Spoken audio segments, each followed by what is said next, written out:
a compilation of personal accounts of secluded areas on r/Missing411. For background, Missing411 is the name of a non-fiction book series and documentary by former police investigator David Paulides that documents unsolved cases of people going missing in national parks and forests, all under similar circumstances. The 411 in Missing411 is a play on words, the 411 referring to the number someone used to be able to call for more information. The title means missing information. These unsolved cases have ruled out drownings, animal predation, crime, and other factors that would contribute to a person's disappearance. These are some stories of people who had strange and unsettling experiences alone in rural areas that might be connected to the Missing411. Eerie events and sightings are found in each of the cases. Survivors might give us a glimpse of what actually goes on in the woods. At the very least, the skeptics can enjoy a few creepy stories. Am I the only one seeing this stuff? I don't trust anything I was taught to believe when I was growing up anymore. I grew up in a very rural area and still live in the area now nearly 40 years later, 20+ minutes from the closest town/store. Only one neighbor in a mile radius of my home. Over 15,000 acres in a 10-mile radius around my house that probably hasn't had a single person step foot on it in 100 years. This is in Missouri, about an hour west of the St. Louis. Should also note that Missouri has countless caves everywhere. I've seen so much that's not supposed to exist over the years. I spent most of my life being a skeptic, and it's almost like life has been fucking with me, calling me an idiot for doing so all those years. I'd see stuff and do everything I could to convince myself that it wasn't real. Not only that, but 99% of the people you try and tell what happened to you to don't believe you. Not only telling you that you are lying, but often ridiculing you over something that was life-shattering. I've had a few life-threatening experiences that people tell me I'm lying about, and I feel like I'm a mother that just had her child kidnapped, but everyone wants to make fun of her and tell her she's lying instead of helping her find her kid. Tesla has a famous quote: "When you start drinking from the cup of science, it will make you an atheist, but by the time you get to the bottom of the cup, you will know God exists." I honestly think that describes my life at this point, lol. I have witnessed multiple cryptids, paranormal, voodoo rituals and more. I don't even think I could even list all my crazy experiences at this point, but I just want to throw some of the major events out there. First thing to point out is I have had multiple encounters with the cryptids known as crawlers. My first encounter with one was in the mid-90s. We actually had them slaying all our chickens and even a goat while I was growing up. While I was in high school, I managed to catch one in the bright lights of my pickup truck late one night and got a good minute to look at it about 60 to 70 feet from me while it was on top of our chicken coop hissing and growling at me. Pretty sure my dad managed to shoot one, but we never found the body. Personally, I think they live in the caves that are nearby north of where I live. Few years ago, I had a crawler stick its head up against the window screen of my bedroom one night while I was playing video games sitting about 5 to 6 feet from the window. I screamed like a woman who just saw her cat killed in front of her. Kind of a cross between a woman and mountain lion. I fell over in my desk chair and it hopped away from the window long enough for me to close the window and blinds and grab a gun. After I left college years back, I moved in with my ex-fiancée in St. Louis City for a few years before we broke up, and I moved back out to the country. At one point we bought a house in South City that was over 110 years old. I found it creepy as shit and didn't like it, but my ex loved it for some reason and bought it immediately without my approval.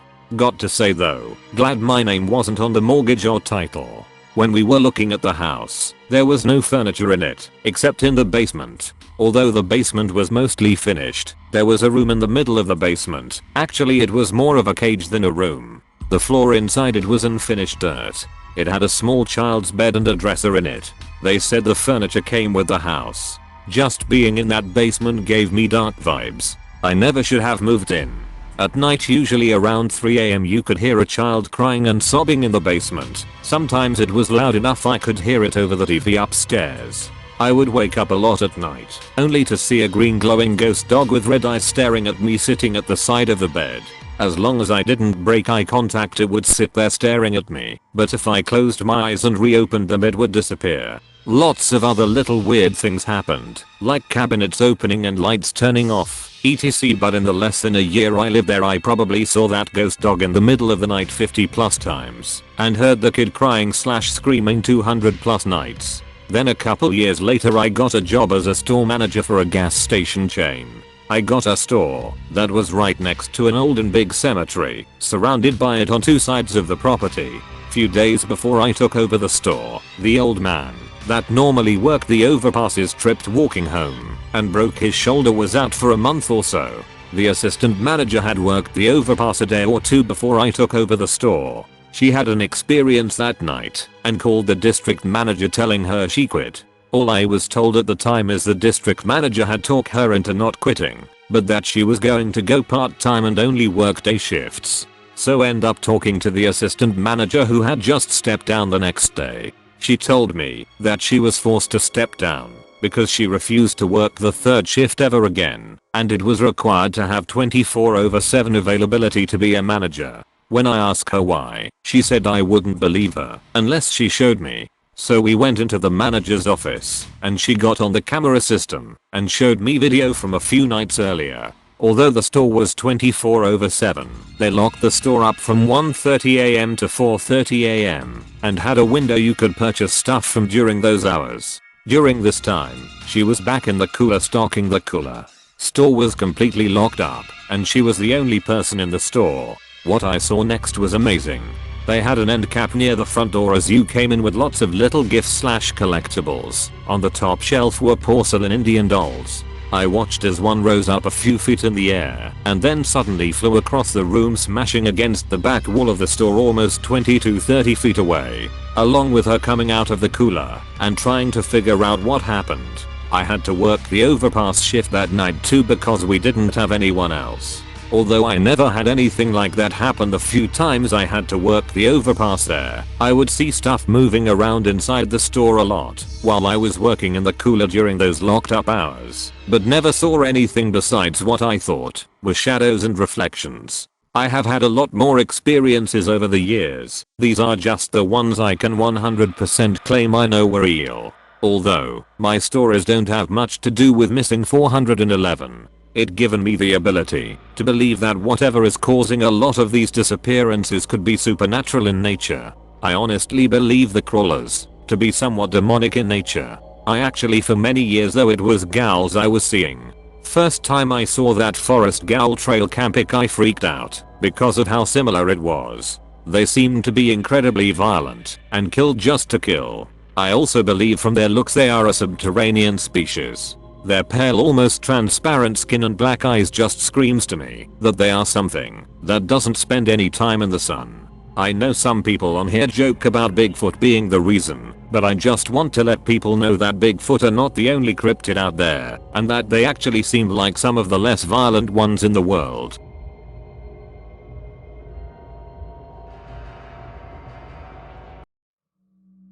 My experience in a cabin in the Alps 2 years ago. Just to give you an introduction, I'm around 30 years old and a geography teacher in southern Germany, so my English might be shit.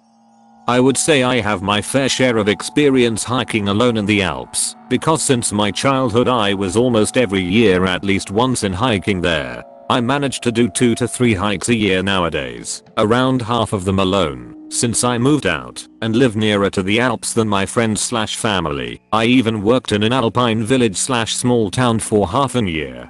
2 years ago I planned a smaller trip in May with just one overnight stay in a cabin. Just for your info, May in the Alps means that there aren't too many people, especially when there are no holidays, because there might still be snow on the peaks and the weather is likely to be bad.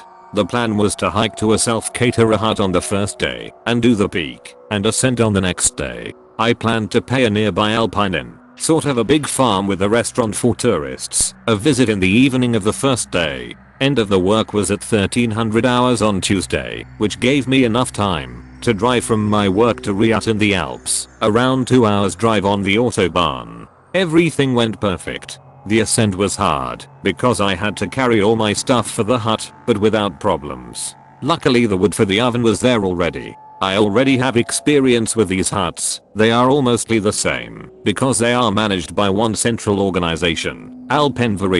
So I packed all the things I needed. I probably carried a bit too much stuff. Here you can see the larger alpine on the left, and in the center at the lone tree my hut. I took the photo on the next day halfway up the peak. Here is the front of the hut on the first day.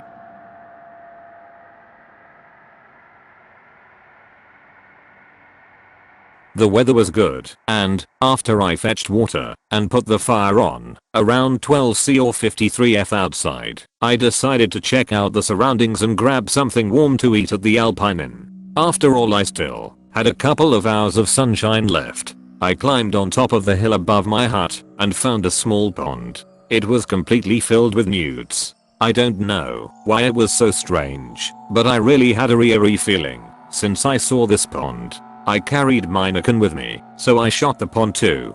Here is the picture. You can see the newts reaching out of the water in the picture. I decided to carry on, and reached the inn a few minutes later. It was closed down completely and not a soul was there. It was a bit strange, because according to their homepage the inn should be open. Well, never mind, I still had my dried noodles and rice, so I went back to my hut, locked the door, and prepared my meal. Here is a picture from the main room at daylight. The inner door is located on the right near the black bucket.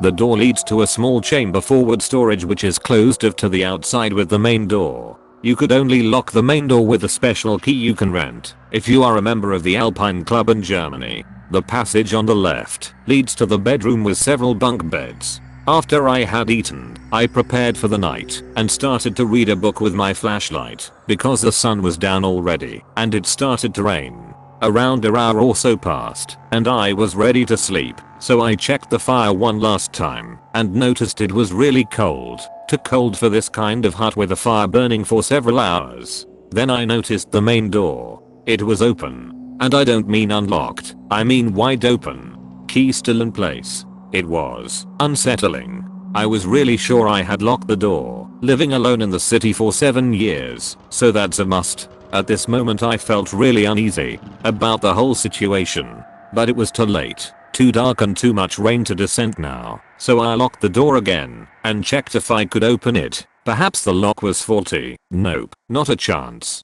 I put as much wood in the oven as possible and went back to bed. Surprisingly I fell asleep after a while. I can't tell you how long I slept. Smartphone battery died around sunset, but I woke up from a bang. A loud bang. It sounded like someone kicking at the door. Another bang. I got out of bed, went in the main room. There was nothing to be seen. I checked if one of the window shutters had moved, but they all were fixed in place. I really wished I had done what my mother told me to do and stayed at home at this point. After a few minutes of pondering and rationalizing, I decided to unlock the door. With my hatchet in hand I peeked outside. As expected was pitch black, no wind and rain pouring down like crazy. I locked the door and checked at least 3 times. Unsettled I went back to bed and waited and listened for new sounds. But nothing occurred. So I decided it was a trick of my mind or rats or something and went back to sleep. Then I woke again. I don't know what woke me up, but I know I heard something in that weird phase between being awake and being asleep. My heart was pounding like crazy, and I was wide awake with a ton of adrenaline in my blood. I was 100% sure someone was in the hut 100%. I pretended to be asleep and waited for them to move, to make a sound. I was sure they would talk any moment now. I'm not sure, but I thought I heard something very faint, but it could as well be a trick of mind. Minutes and minutes passed, and then it was over. It was like a complete shift in tone, like in a video game when all the bad guys are dead, the battle soundtrack stops, and the "It's Just a Normal Day" song starts. I sort of got calmer and the moment had passed. I whispered hello, but of course no answer followed. After another couple of minutes I turned on my flashlight and searched the hut. Nothing. I decided to man up and opened the main door. I couldn't see my own feet. The whole area was covered in some of the densest fog I have ever seen. I locked the door, got the fire going again, and waited till sunrise. The next morning I checked the hut from roof to bottom. Nothing unusual. I climbed up the peak, which was still covered by snow, and descended without visiting the cabin again. Well, that's it. Perhaps I'm just a big sissy, but this experience was so unusual, I had to share it.